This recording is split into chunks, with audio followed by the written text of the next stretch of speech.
In today's episode, Ashley asks, in your opinion, what are some of the untapped use cases for AI in businesses today? So there's a couple of different use cases that people aren't paying enough attention to because they're being distracted by the shiny objects, particularly with larger context models now. So, for example, the GPT series from OpenAI can handle a context window of anywhere from 16,000 to 32,000 tokens. A token is essentially a 3 or 4 letter fragment of a word. So 16,000 tokens, well, any number of tokens is basically 66% of that is words. So if you have 16,000 tokens, you have about 11,000 words. If you have 32,000 tokens, you have about 20-ish thousand words to work with. Most of our business documents don't clock in much higher than that. If you look at Claude 2 from Anthropic, that has 100,000 token context window, which boils down to about 60-ish thousand words. Most books don't have that, at least in business books. And that gives you the ability to prompt these artificial intelligence pieces of software to do both transformative work, and I think the one that's really overlooked is auditing work. Now, we've all done some basic auditing tasks with these large language models. We've had them do things like fix spelling or fix your grammar or reformat the text to be more aesthetically pleasing, to be more readable. But we don't really think of these tools as auditing tools in the sense of let's have a large language model do analysis on it. Again, a tool like Claude 2 or GPT-4 can do extensive analysis on large amounts of data. And it doesn't just have to be plain text. It can be PDFs. It can be spreadsheets. It can be, any machine-readable text format.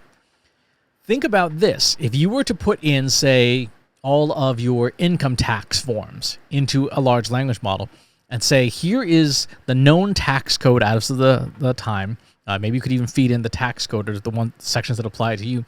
Find irregularities. Find anomalies. Find opportunities to save money. Right? That auditing capability is something that large language models are capable of doing, but most people don't think to do that.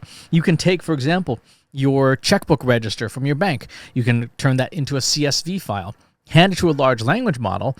You want to make sure the privacy settings are set so that they're not recording your data. And then say, identify where I'm wasting money every single month. And it can look at your accounting data and say, okay, here are some possible candidates for things that don't seem to make a whole lot of sense. These tools are very good at auditing in the sense of looking for fraud. Hey, here's, again, a list of customer purchases. And you can say, here are the ones that seem a little anomalous. Validate your sense of probability that this is a fraudulent transaction. Auditing tools that are based in large language models are probably the most untapped opportunity that these tools have to offer because everyone's so focused on them being generative.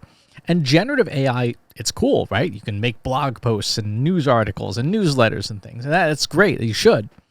But the mathematics underneath these models make them better at comparison than generation. So if you say, here is my transactional data, compare it to known best practices for double entry bookkeeping. These tools can do that. These tools can do that and say, here are the anomalies. Here are the things that don't make sense. Here is my website's privacy policy. Tell me, is this GDPR compliant? And if it's not, what do I need to fix? Here is an ebook I just wrote. Read it as a sensitivity reader. Tell me where I've said things or written things that would be culturally insensitive or problematic or biased. All of these auditing capabilities are things people are just not looking at nearly enough.